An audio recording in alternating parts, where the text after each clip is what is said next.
నమస్కారం. సుఖీభావ్కు స్వాగతం. ఈ రోజు సుఖీభావ్లో మెడ నొప్పి ఎంతకీ తగ్గడం లేదా, 2 ఏళ్లలోపు పిల్లలకు ఫోన్ వద్దే వద్దు, కృత్రిమ చక్కెరలు మంచిది కాదా, నెల తక్కువ పిల్లలకు ఆధునిక వైద్యం, ఇంకా హెల్త్ టిప్. నిత్యం వాహనాల మీద ఎక్కువ దూరం ప్రయాణాలు చేయాల్సి రావడం, గంటల తరబడి కుర్చీలో కూర్చుని కంప్యూటర్ల ముందు పనిచేయడం అనేది ఇవాళ మనలో చాలా మందికి మెడ నొప్పిని తెచ్చిపెడుతుంది. ఇక వయసు పెరుగుతున్న కొద్దీ వెన్నుపూసలు, నరాల్లో వచ్చే అరుగుదల వల్ల కూడా మెడ నొప్పికి కారణమవుతుంది. మెడ నొప్పి తలెత్తడానికి వెన్నులో డిస్కులు అరగడం మొదలుకుని మైలోపతి వరకు చాలా కారణాలే ఉంటాయి. వేధించే మెడ నొప్పికి చికిత్స, పరిష్కార మార్గాల గురించి ఇప్పుడు మనం తెలుసుకుందాం. కంప్యూటర్ ముందు కూర్చుని ఎక్కువసేపు పనిచేసినప్పుడు, కుర్చీలో కాసేపు ఒకవైపు వంగిపోయి కూర్చున్నప్పుడు, ఎత్తైన దిండు వాడినప్పుడు, పడక సరిగా లేనప్పుడు మెడంతా పట్టేసినట్టుగా ఉండి నొప్పితో బాధపడటం మనకు అనుభవమే. ఇలాంటప్పుడు చాలినంత విశ్రాంతి తీసుకోవటం, కాపడం పెట్టుకోవటం చేస్తే మెడ నొప్పులు చాలా వరకు తగ్గిపోతాయి. అయితే కొంతమందికి మెడనొప్పి అనేది దీర్ఘకాలిక సమస్యగా మారుతూ ఉంటుంది. మెడ దగ్గర వెన్నుపూసలు అరిగిపోవడంతో తరచూ మెడనొప్పి బాధిస్తూ ఉంటుంది. ఈ రకమైన పరిస్థితిని సర్వైకల్ స్పాండిలైటిస్ అని పిలుస్తారు. సర్వైకల్ స్పాండిలైటిస్ గురించి వివరిస్తున్నారు డాక్టర్. ఈ స్పాండిలోసిస్ అంటే స్పాండైల్స్ అంటే వెన్ను అని అండి. వెన్ను రిలేటెడ్ ప్రాబ్లమ్స్ని మనం స్పాండిలోసిస్ అంటారు. ఆ వెన్ను ప్రాబ్లం మెడ దగ్గర వస్తే సర్వైకల్ స్పాండిలోసిస్ అంటారు, నడుము దగ్గర వస్తే లంబార్ స్పాండిలోసిస్ అంటారు. అసలు ఈ వెన్ను సమస్యలు ఇవన్నీ ఎలా ఉంటాయి, ఎందుకు వస్తాయంటే, ఇది మన వెన్నుపూస అండి. ఇలా ఉంటుంది. దీని దగ్గర న్యాచురల్గా ఇక్కడ మెడ దగ్గర ఒక కర్వ్, నడుము దగ్గర ఒక కర్వ్ వస్తూ ఉంటుంది. సో ఇలా మన దగ్గర దాదాపు 33 వర్టిబ్రేలు ఉంటాయండి, బోన్స్. దాని మధ్యలో ఇలా డిస్కుల అమరిక ఉంటుంది. దాని నుంచి ఇలా నరాలు, మన బ్రెయిన్ నుంచి మన చేయి కదిలించాలి అన్నా, మన కాలు కదిలించాలన్నా బ్రెయిన్ నుంచి వచ్చే నరాలన్నీ ఈ మధ్యలో వెన్నుపూస ఉంటుందండి. దాని నుంచి ఇలా నరాలు వస్తూ ఉంటాయి, ఏ లెవెల్కి ఆ లెవెల్. సో ఈ బోన్ మధ్యన డిస్క్ ఉంటుందండి. ఈ డిస్క్ ఫంక్షన్ ఏంటి అంటే, దాన్నే కొంచెం పెద్దది చేస్తే ఇలా ఉంటుందండి, వర్టిబ్రే అండ్ ఈ డిస్క్ ఉంటుంది. ఈ డిస్క్ ఏంటంటే ఈ 2 బోన్స్ మధ్యన కుషన్ ఉండి మూమెంట్కి హెల్ప్ చేస్తూ ఉంటుందండి. అండ్ ఈ మధ్యలో వెనక ఈ మధ్యలో ఉన్నది వెన్నుపూస అండి. దాని నుంచి ఇలా నరాలు వస్తూ ఉంటాయి. ఈ ఏరియా నుంచి ఈ ఫొరామినా అంటారు. దీని నుంచి నరాలు ఇలా బయటకు వస్తూ ఉంటాయి. సో ఈ డిస్క్లో ఏంటంటే లోపల ఏమో మెత్తని మెటీరియల్ ఒకటి ఉంటుంది, దాన్ని పల్పోజా అంటారు. దీని చుట్టూ యాన్యులర్ ఫైబర్స్ అని అంటారు. సో ఇవి గట్టిగా ఉంటుంది. ఎప్పుడైతే ఈ బోన్ వీక్ ఉన్నా, ఈ డిస్క్ వీక్ ఉన్నా, ఈ మూమెంట్ ఎక్కువ అయ్యి వేర్ అండ్ టేర్ అయినా ఈ బయట ఉన్న యాన్యులర్ ఫైబర్స్ అనేవి వీక్ అయిపోయి లోపల మెత్తగా ఉన్న మెటీరియల్ ఇలా బయటకు వచ్చేస్తుందండి. సో ఈ బయటకు వచ్చినప్పుడు ఈ నరాన్ని, ఈ వెన్నుని ఒత్తుతూ ఉంటుంది. సో ఈ ప్రాబ్లమ్స్, ఈ మొత్తాన్ని సర్వైకల్ స్పాండిలోసిస్ అంటారండి. ఇది ఎవరికి ఎక్కువ వస్తుంది అంటే, ఎక్కువగా వేర్ అండ్ టేర్, ఏజ్ పెరిగే కొద్దీ ఇవన్నీ వీక్ అవుతూ ఉంటాయి స్ట్రక్చర్స్. అండ్ ఎక్కువ ట్రావెలింగ్ చేస్తూ గుంతల్లో, స్పీడ్ బ్రేకర్స్లో ఎక్కువ ఎగురుతూ ఉన్నప్పుడు, జర్కింగ్ మోషన్స్ అప్పుడు అవుతూ ఉంటుంది. And certain occupations, software employees అంతే గంటల పాటు ఒకే ప్లేస్లో కూర్చొని సేమ్ వర్క్ చేస్తున్న వాళ్ళకి కూడా ఈ ప్రాబ్లమ్స్ వస్తూ ఉంటుంది. బాగా అథ్లెట్స్, డ్రైవర్స్ ఇలాంటి వాళ్ళందరికీ కూడా ఎక్కువ ప్రాబ్లమ్స్ వస్తూ ఉంటాయండి. బాగా స్మోకింగ్ చేసే వాళ్ళకి, ఆల్కహాల్స్కి, వీళ్ళందరికీ కూడా ఈ వెన్ను ప్రాబ్లమ్స్ ఇవన్నీ వస్తూ ఉంటాయి. మన వెన్నెముక మెదడు తర్వాత మెడ నుంచి మొదలై నడుము భాగం వరకు ఉంటుంది. మెడ దగ్గర ఉండే వెన్నుముకలో 7 వెన్నుపూసలుంటాయి. ఇవన్నీ ఒకదానికొకటి జాయింట్స్గా అమరి ఉంటాయి. వీటిలో స్పైనల్ కెనాల్ ఉంటుంది. దీని ద్వారా వెన్నుపాము మెదడు నుంచి కాళ్ళు, చేతులకు నరాలను తీసుకెళ్తుంది. వెన్నుపూసల మధ్యలో ఉండి డిస్క్ అనే మెత్తని పదార్థం వెన్నుపామును రక్షిస్తూ ఉంటుంది. వెన్నుపూసలో గాని, వెన్ను నరాల్లో గాని, డిస్కులో గాని ఎక్కడ ఏ చిన్న సమస్య తలెత్తినా అది అంతిమంగా మెడలో నొప్పిని తెచ్చిపెడుతూ ఉంటుంది. 60 సంవత్సరాలు పైబడిన వాళ్లలో వెన్నెముక అరిగిపోయి స్పాండిలైటిస్ వచ్చే అవకాశాలు ఎక్కువ. ఎంఆర్ఐ లేక సిటీ స్కాన్లతో స్పాండిలైటిస్ను గుర్తించగలుగుతాం. సో లక్షణాలు ముఖ్యంగా అందరికీ నొప్పి అండి, మెయిన్గా నడుము నొప్పి, మెడ నొప్పి అని చెప్తూ ఉంటారు. ఈ నొప్పి కాజ్ చేసేవి ఇక్కడ చాలా ఉంటాయి. అంటే బోన్లో ప్రాబ్లం ఉన్నా, ఈ బోన్ మధ్యన ఉన్న జాయింట్ దగ్గర ప్రాబ్లం ఉన్నా, ఆ బోన్ చుట్టూ ఉన్న లిగమెంట్స్ దగ్గర స్ట్రెయిన్ పడినా, వీటన్నిటి వల్ల దేనివల్ల అయినా నొప్పి వస్తూ ఉంటుందండి. అండ్ నొప్పి వచ్చినప్పుడు మన బాడీ రిఫ్లెక్స్గా అక్కడ ఉన్న మూమెంట్ని తగ్గించాలని చూస్తుంది. సో అందుకని ఆ చుట్టూ ఉన్న మజిల్స్ గట్టిగా అయిపోయి నెక్ స్టిఫ్నెస్ వస్తుంది. అండ్ తల మూమెంట్ ఫ్రీగా మూమెంట్ చేయడానికి కూడా వీలు ఉండదు. అండ్ నడుము కూడా స్టిఫ్ అయిపోతూ ఉంటుంది. అదే ఇలా బయటకు వచ్చిన డిస్క్ లోపల ఈ వెన్నుని కనుక ఒత్తింది అంటే మెడ దగ్గర 2 చేతులు 2 కాళ్ళు కూడా వీక్ అయిపోయి మనిషి నడవలేని స్టేట్కి వెళ్తాడండి. సో స్పాండిలైసిస్గా వచ్చినప్పుడు క్లినికల్గా వాళ్ళని చూస్తామండి. ఫస్ట్ మెడ నొప్పి అని చెప్పిన వాళ్ళకి మెడని కొంచెం ఒక 45 degrees యాంగిల్ రొటేట్ చేసి తిప్పి ప్రెషర్ అప్లై చేసి తనకి ఏ ప్రాబ్లమ్ సిమ్టమ్స్ అయితే వస్తాయో అవి వస్తున్నాయా లేదో చూస్తామండి. అండ్ కొంతమందికి మెడ ఇలా స్ట్రైట్గా వంచంగానే ఒళ్ళంతా కరెంట్ సెన్సేషన్ వచ్చినట్టు ఉంటుంది. సో అలాంటి సిమ్టమ్స్ ఏమన్నా ఉన్నాయని. అదే నడుముకి అలా ఉన్నప్పుడు మడం మీద వేళ్ళ మీద నడమని చెప్తామండి. చేసినప్పుడు ఏమైనా ఇబ్బంది ఉందా లేదో చూస్తాము. అండ్ పడుకోబెట్టి లెగ్ని SLR అంటారండి, స్ట్రైట్ లెగ్ రైస్ టెస్ట్. అంటే పడుకోబెట్టి లెగ్ రైస్ చేస్తూ ఏ యాంగిల్లో పెయిన్ వస్తుందో చూస్తాము. సో ఇలాంటి క్లినికల్ పరీక్షలు అన్నీ చేసి ఎక్కడ ప్రాబ్లం ఉంది, ఎంత ప్రాబ్లం ఉంది అనేది చూస్తామండి. మెడ నొప్పితో బాధపడుతున్నప్పుడు నిర్లక్ష్యం చేయకుండా సకాలంలో తగిన వైద్య సాయం తీసుకోవాలి. ఎందుకంటే కొన్ని సందర్భాలలో తీవ్రమైన మెడనొప్పి ఇతర ఆరోగ్య సమస్యలకు దారితీసే అవకాశం ఉంది. తీవ్రమైన మెడనొప్పి మూలంగా నరాల మీద ఒత్తిడి పెరిగి మూత్ర వ్యవస్థలో కూడా సమస్యలు కనిపించే అవకాశం ఉంది. నొప్పి తీవ్రంగా ఉన్నప్పుడు ధమనుల్లో రక్త ప్రసారం సరిగా జరగదు. దీంతో మెదడుకు రక్త ప్రసారం తగ్గుతుంది. ఫలితంగా తల తిరగటం, దిమ్ముగా అనిపించటం, వాంతులు కావటం వంటి లక్షణాలు కనిపిస్తూ ఉంటాయి. మెడనొప్పి మెడ నుంచి భుజాల వైపో చేతుల చివర్లోకో పాకుతుంటే దాని వెనుక తీవ్రమైన కారణమే ఉందని అనుమానించాలి. స్పాండిలోసిస్కి ఈ ట్రీట్మెంట్ అనేది ఎలా ఉంటుందంటే మెయిన్ మెడికల్, సర్జికల్ అని ఉంటుందండి. మెజారిటీ 90% to 95% పీపుల్కి మెడికల్ మేనేజ్మెంట్ మందులు వీటితోనే ట్రీట్మెంట్ చేయొచ్చండి. ఓన్లీ 5 to 10% పీపుల్కే సర్జరీ కానీ ఇన్వేసివ్ ప్రొసీజర్స్ కానీ పడతాయండి. ఈ మెడికల్లో మెయిన్ పెయిన్ వచ్చినప్పుడు పెయిన్ కిల్లర్స్ ఇస్తారు. బట్ గుర్తుపెట్టుకోవాల్సింది ఏంటంటే పెయిన్ కిల్లర్స్ ఒక వారం రోజులు మించి వాడకూడదండి. ఫిజియోథెరపీ అనేది ఇంపార్టెంట్ అండి. పెయిన్ తగ్గించే అంటే కరెంట్ పెట్టి కానీ, టెన్స్ అని, ఇన్ఫ్రారెడ్ థెరపీ అని, కొన్ని ట్రాక్షన్ అని ఇలాంటివి చేస్తూ ఉంటారండి. కొన్నిసార్లు సివియర్ పెయిన్స్ వచ్చి వీక్నెస్ ఇవన్నీ లేనప్పుడు అడ్మిట్ చేసి కూడా ఒక 5 days ఇంజెక్షన్స్ అవన్నీ పెట్టి ఫిజియో చేసి కూడా రిలీవ్ చేసి సర్జరీ లేకుండా కూడా ట్రీట్మెంట్ ఇవ్వచ్చండి. సర్జరీస్ అంటే మరీ ఇవేవి కంట్రోల్ అవ్వకపోయినా బాగా సివియర్గా ఉంది అంటే ప్రాబ్లము, అప్పుడు ఐదర్ ఆ జాయింట్ దగ్గర ఇంజెక్షన్ ఇవ్వటం కానీ ఇంకా లాస్ట్ ఆప్షన్ కింద సర్జరీ చేసి డిస్క్ తీయటం కూడా చేయొచ్చండి. మన బాడీని ఫిట్గా ఉంచుకోవాలి. డైలీ వాకింగ్, జాగింగ్, స్విమ్మింగ్ కానీ, స్టాటిక్ సైక్లింగ్ కానీ, థ్రెడ్మిల్ కానీ ఇలా ఎక్సర్సైజ్ చేస్తూ బాడీని ఫిట్గా ఉంచుకోవాలి. జనరల్గా చిన్నగా ఏదైనా నొప్పి వచ్చింది అంటేనే మనం పెయిన్కి రెస్పెక్ట్ ఇవ్వాలండి. పెయిన్ వచ్చిందంటేనే అక్కడ ఏదో ఇబ్బంది అని మనకి సంకేతం బ్రెయిన్ ఇస్తుంది అని. అంతేగాని ఇప్పుడు చాలామంది పట్టేసిందని చెప్పి అగ్రెసివ్గా మూమెంట్స్ చేస్తారు. అలా అగ్రెసివ్ మూమెంట్స్ అండ్ చేయటం వల్ల ఇంకా ప్రమాదం ఎక్కువ అవుతుంది. బాగా నొప్పి ఉన్నంతసేపు ఫిజియో చేయకూడదండి. నొప్పి తగ్గింది కొంచెం అన్నప్పుడే ఎక్సర్సైజులు చేయాల్సి ఉంటుంది దాని మీద. సర్వైకల్ స్పాండిలైటిస్ని నివారించుకోవటం పూర్తిగా మన చేతిలో పనే. కూర్చునే భంగిమలు సరిగా ఉండేలా చూసుకోవాలి. కూర్చున్నప్పుడు మన తల సరిగ్గా భుజాల మధ్యలో ఉండాలి. గంటల తరబడి కుర్చీకి అతుక్కుపోయి పనిచేయటం మంచిది కాదు. అలాగే బరువును కూడా అదుపులో ఉంచుకోవాలి. మెడ కండరాలు నొప్పిగా అనిపిస్తున్నప్పుడు అలాగే మొండిగా పనిచేయకుండా చాలినంత విశ్రాంతి తీసుకోవాలి. కాపడం పెట్టడం, ఫిజియోథెరపీ చేయించుకోవటం మరీ మంచిది. పెయిన్ కిల్లర్లకు, కాలర్ బెల్టులకు అలవాటు పడటం అంత మంచిది కాదు. మెడలో సమస్యలకు ఎంత త్వరగా వీలైతే అంత త్వరగా చికిత్స తీసుకోవటం మేలు. హెల్త్ న్యూస్ మీకోసం.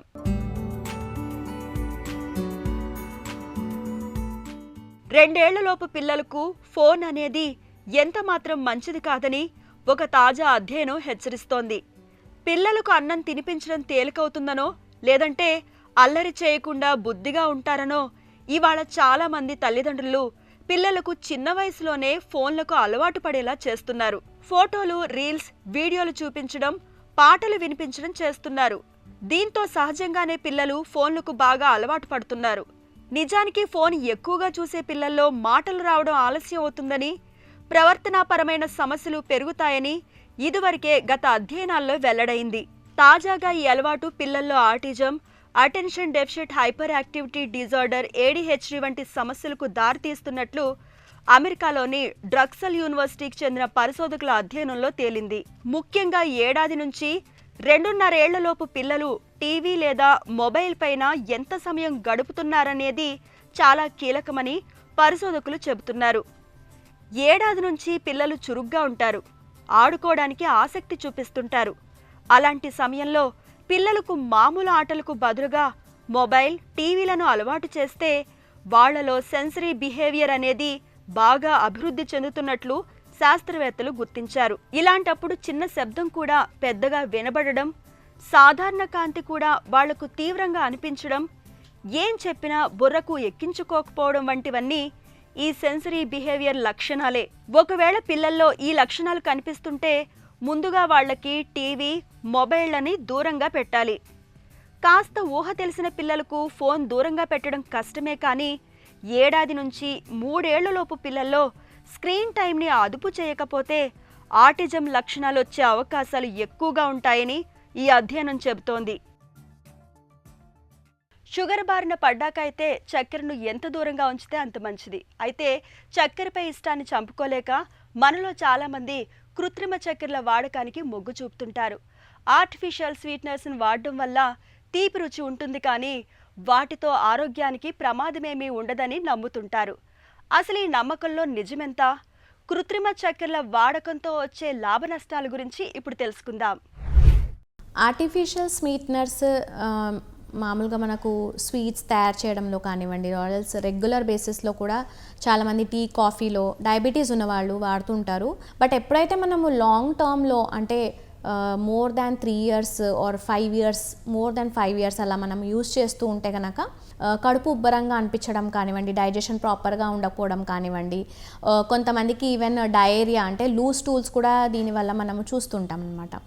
ఇంకా వేరే ఆర్ సేమ్ ఆర్టిఫిషియల్ స్వీట్నర్స్ ఏవైనా కానీ లాంగ్ టర్మ్లో యూజ్ చేస్తే కనుక క్యాన్సర్ రిస్క్ని చాలా వరకు పెంచుతూ ఉంటుంది. ఎందుకంటే ఇట్స్ కెమికల్ బేస్డ్ కాబట్టి ఎనీథింగ్ కెమికల్, న్యాచురల్ ఏదైతే ఉండదో కెమికల్ బేస్డ్ ఏదున్నా కానీ లాంగ్ టర్మ్ యూసేజ్ వల్ల దానికి క్యాన్సర్ రిస్క్ అనేది ఎక్కువ ఉంటుంది. రెగ్యులర్ బేసిస్లో తీసుకోవడం వల్ల క్యాన్సర్ లేని వాళ్ళకు కూడా స్టార్ట్ అయ్యే అవకాశం కూడా ఉంటుంది. అమ్మ కడుపులో బిడ్డగా ఎదిగి పరిపూర్ణమైన శిశువుగా రూపుదిద్దుకుని ఆపై మన లోకంలోకి వచ్చేందుకు మనకు 9 మాసాల గడువు ఉంది. మరి ఈ గడువుకు ముందుగానే నిర్దేశిత కాల వ్యవధికి ముందరే ఈ లోకంలోకి వచ్చేస్తే కాల వ్యవధికి నోచని ఏదైనా అకాలమే అన్నట్లు నెలలు నిండకుండానే పుట్టిన పసిగుడ్డులో అనేక సమస్యలు, అనర్థాలు కనిపించే అవకాశాలు ఎక్కువగా ఉంటాయి. ఒకప్పుడైతే నెలలు నిండకుండా పుట్టిన బిడ్డకు ఎదురయ్యే సమస్యలకు చికిత్స అంతంత మాత్రంగానే ఉండేది. అయితే ఇవాళ ఆధునిక వైద్యంలో నెలలు నిండకుండా పుట్టిన పిల్లలకు అన్ని రకాల రక్షణ ఏర్పాట్లు అందుబాటులో ఉన్నాయి. ప్రిమెచ్యూర్ బేబీస్కి లభిస్తున్న ఆధునిక చికిత్సల గురించి డాక్టర్ని అడిగి ఇప్పుడు తెలుసుకుందాం. ప్రిమెచ్యూర్ డెలివరీ అని ఎప్పుడు చెప్తారు? ప్రిమెచ్యూర్ డెలివరీస్ అంటే మనము నార్మల్గా ఫుల్ ప్రెగ్నెన్సీ అంటే 40 weeks అండి.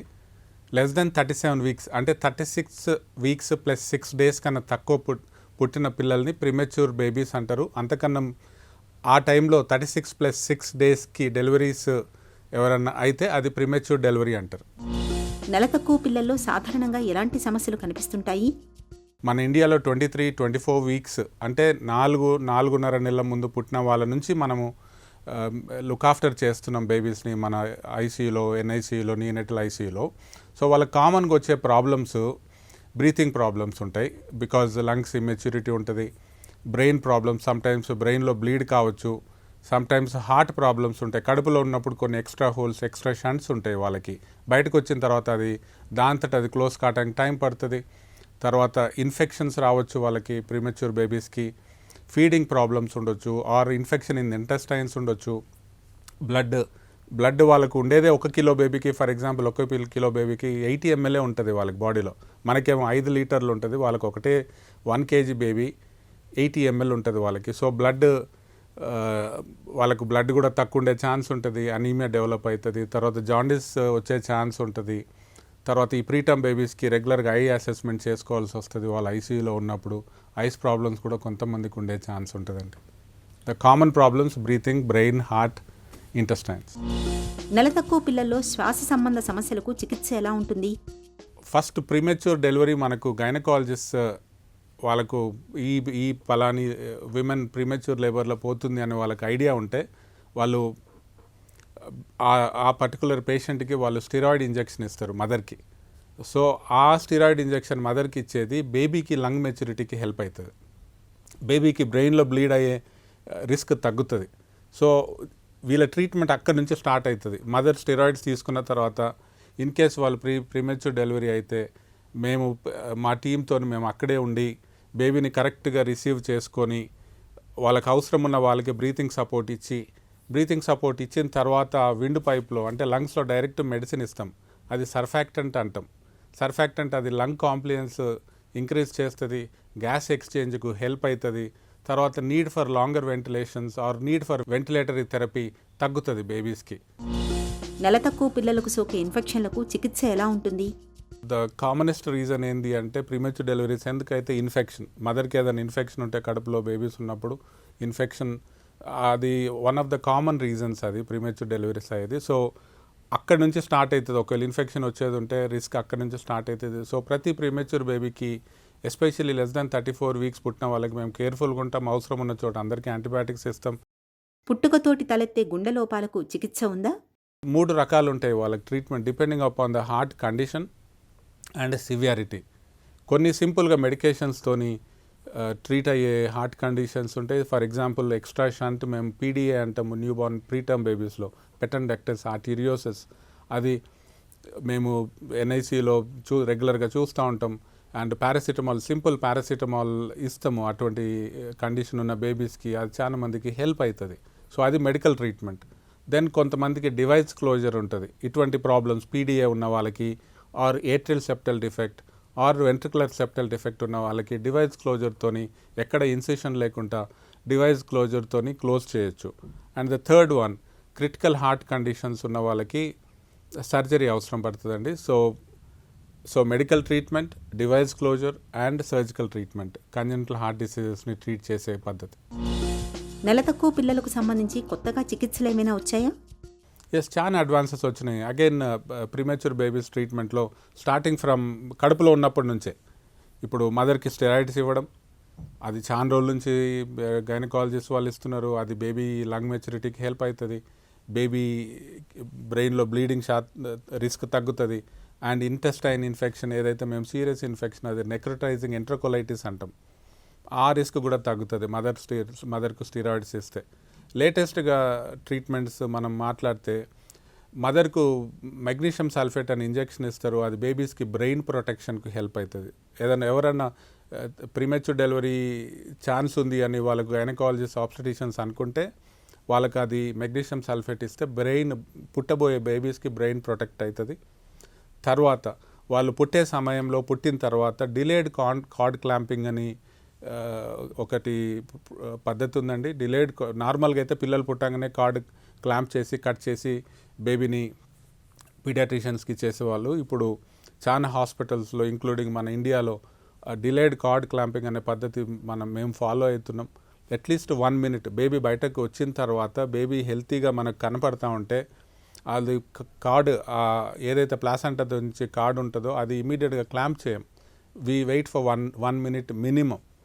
1 minute వెయిట్ చేసి కార్డ్ క్లాంప్ చేసి కట్ చేసి ఆబ్స్టెట్రిషియన్స్ మాకు ఆ బేబీస్ని ఇస్తారు. ఆ ఇచ్చే సమయంలో మేము బేబీస్ని ప్లాస్టిక్ బ్యాగ్లో తీసుకుంటాం. ఇంతకుముందేమో టవల్లో ర్యాప్ చేసి తీసుకునే వాళ్ళం, ఇప్పుడు ప్లాస్టిక్ బ్యాగ్లో తీసుకుంటాం. అది ఎందుకు? ప్రీటర్మ్ బేబీస్ బయటకు రాగానే దే లూజ్ టెంపరేచర్, ఫాస్ట్గా వాళ్ళ బాడీ టెంపరేచర్ లూజ్ అవుతూ ఉంటారు. సో ఆ బేబీస్ని ప్లాస్టిక్ బ్యాగ్లో తీసుకుంటాం. ఎందుకంటే ఆ బేబీస్ బాడీ టెంపరేచర్ ప్లాస్టిక్ బ్యాగ్లో పెడితే మెయింటైన్ అవుతుంది. సో ఆ ప్లాస్టిక్ బ్యాగ్ తీసుకొని మేము బేబీని మా వార్మర్ మీద పెట్టి రీసెస్టేషన్ చేస్తాం. అది లేటెస్ట్ డెవలప్మెంట్. ఏది? డిలేడ్ కార్డ్ క్లాంపింగ్, ప్లాస్టిక్ బ్యాగులు తీసుకోవడం బేబీస్ని. తర్వాత చాలా మంది బేబీస్ ఇంతకుముందు బయటకు రాగానే బ్రీతింగ్ ట్యూబ్లో ట్యూబ్ పెట్టి అది ఇంట్యుబేషన్ అంటాం. ఇంట్యుబేట్ చేసి మెడిసిన్ ఇచ్చి అందరినీ వెంటిలేటర్ మీద పెట్టేవాళ్ళం చిన్న బేబీస్ని. ఇప్పుడు వెంటిలేటర్ మీద తక్కువ పెడుతున్నాము. నాన్ ఇన్వేజివ్ వెంటిలేటర్ అని, వెంటిలేషన్ అని ఉంటుంది, అదొక పద్ధతి. Non invasive, so that invasive మనకు లోపల బ్రీతింగ్ ట్యూబ్ ఎక్కడ ఉండదు. వెంటిలేటర్ ఏదైతే ఇస్తామో అది బయట నుంచే ఉంటుంది. నాన్ ఇన్వేజివ్ వెంటిలేట్ ఒకవేళ చేయవలసి వచ్చిన వాళ్ళని తక్కువ రోజులు వెంటిలేట్ చేస్తున్నాం బేబీస్ని. తర్వాత చాలా రోజులు సిప్యాప్ ఆర్ హై ఫ్లో మీద వాళ్ళకు బ్రీతింగ్ సపోర్ట్ ఇచ్చి వాళ్ళు రికవర్ అయ్యేటట్టు చూస్తున్నాం. తర్వాత ఇన్ఫెక్షన్ కంట్రోల్, చాలా ఏ హాస్పిటల్ పోయినా ఇన్ఫెక్షన్ కంట్రోల్ మీద స్పెషల్ ప్రికాషన్స్ తీసుకొని బేబీస్కు ఇన్ఫెక్షన్ శాతం తక్కువ ఉండేట్టు చేస్తున్నాం. నెలలు నిండకుండానే పుట్టిన పిల్లల్లో ఎదురయ్యే సమస్యలకు ఇవాళ ఆధునిక వైద్యంలో అధునాతన ఐసీయూలు, అత్యాధునిక ఇంక్యుబేటర్లు, ప్రాణాధారమైన ఆక్సిజన్ అందించే పరికరాలు, ఇతర రక్షణ ఏర్పాట్లు మనకు అందుబాటులో ఉన్నాయి. సాధ్యమైనంత వేగంగా వైద్య సేవల్ని అందించగలిగితే నెల తక్కువ పిల్లలకు చక్కటి ఆరోగ్యాన్ని అందించవచ్చు. ఇక ఈరోజు కార్యక్రమాన్ని ముగించే ముందు ఒక చిన్న చిట్కా మీకోసం. చలికాలంలో రోజు కాసేపు వేడి నీటి ఆవిరి పడుతుంటే జలుబు, దగ్గు నుంచి మంచి ఉపశమనంగా ఉంటుంది. అలాగే మిరియాలు, ధనియాలు రెండింటినీ కలిపి కషాయంగా కాచుకుని తాగుతున్నా జలుబు, దగ్గు నుంచి సత్వర ఉపశమనం లభిస్తుంది.